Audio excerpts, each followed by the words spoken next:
Radar is not difficult. If you've made it through TNAV and CellNav, at this point, radar might be a little bit confusing the first week or two, but it's not. You're not going to struggle with it like you might have for the other two. You should have the skills now that this should become relatively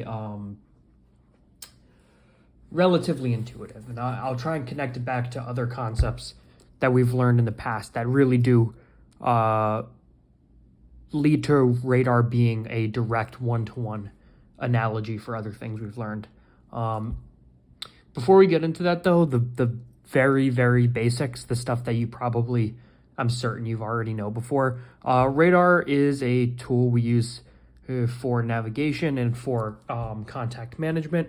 It stands for radio detection and ranging. It's just echolocation, but using light. It's just a radio antenna sending out pulses of radio waves that bounce off of an object and then fly back. And depending on the time it took for the signal to get all the way to the object and back, the radar can then calculate how far away it must have been, because it's the speed of light. It doesn't change at all.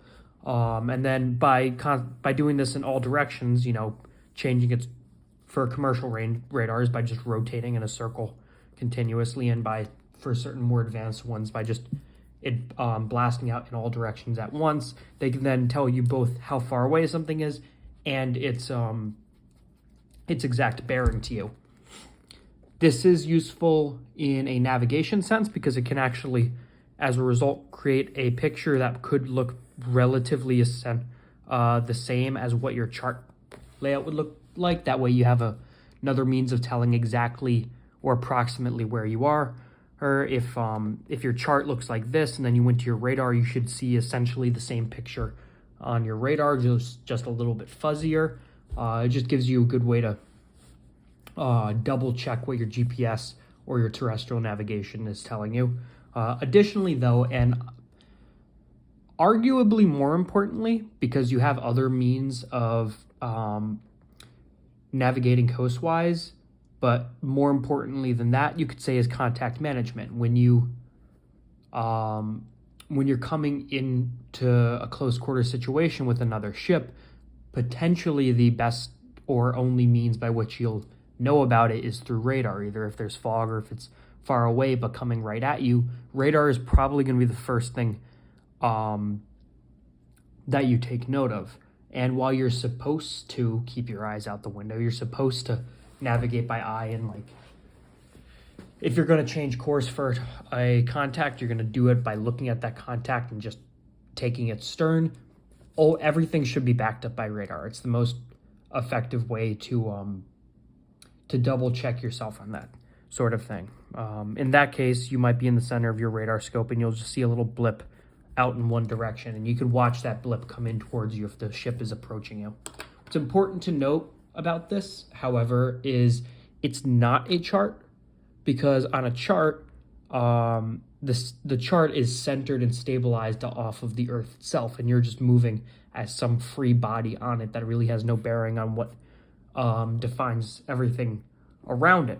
Whereas a radar is centered on you. It's all based on you. It's showing everything in everything's motion in relation to your position on Earth. So you can't just see a contact travel 2 miles proportionally on the radar scope and assume that means that contact has moved 2 miles over that course of time.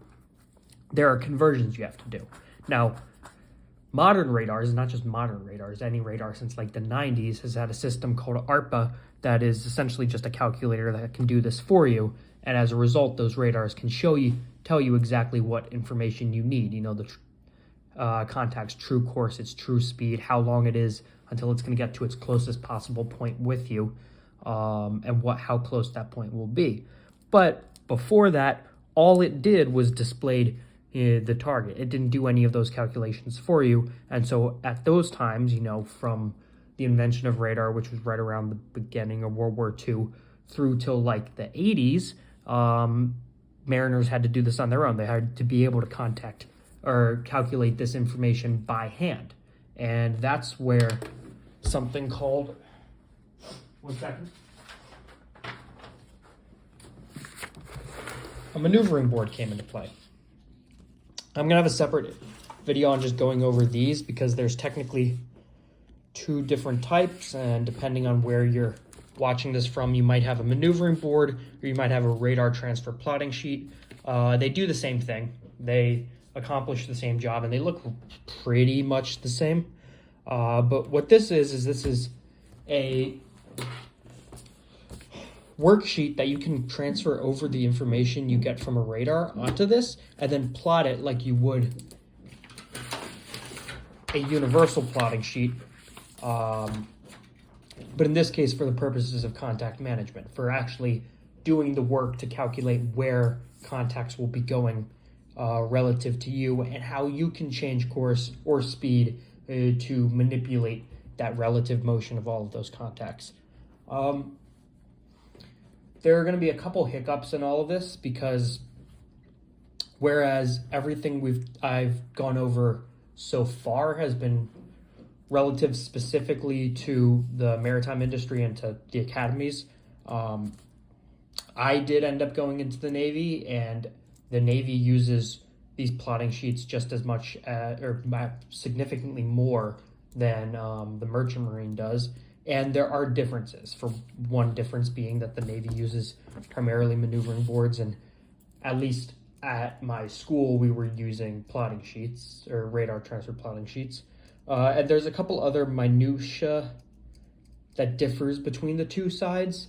And depending on which you're coming from to be watching this video, I'm going to try to jump back and forth between the 2 so you can understand the differences. Ultimately, they don't change the accuracy that much. You're still going to come away with the correct answer, but it's just cultural things and like hygienics things, or just, keeping things neat, that differ between the 2 sides. So it's going to be complicated with me jumping back and forth, but if you learn how to do both, you'll have a better understanding of each of them. So I think it would be helpful in the end. However, if you're just here for STCW, just ignore the Navy side of things. It's going to get you potentially confused. If you have some curiosity in it, though, then you can go into a little more detail. There are other things maneuvering boards can be used for. You can do wind problems off of them, so determining what your relative or what your true wind is and manipulating what your relative wind is going to be. You can do hurricane plots, though I'm going to have to brush up on those myself. And things like that. Any time where you're working with relative motion, that's what these sheets are for. Yeah, we'll start getting into the basics after this, but there's still going to be a few more like preliminary things we have to get out of the way first.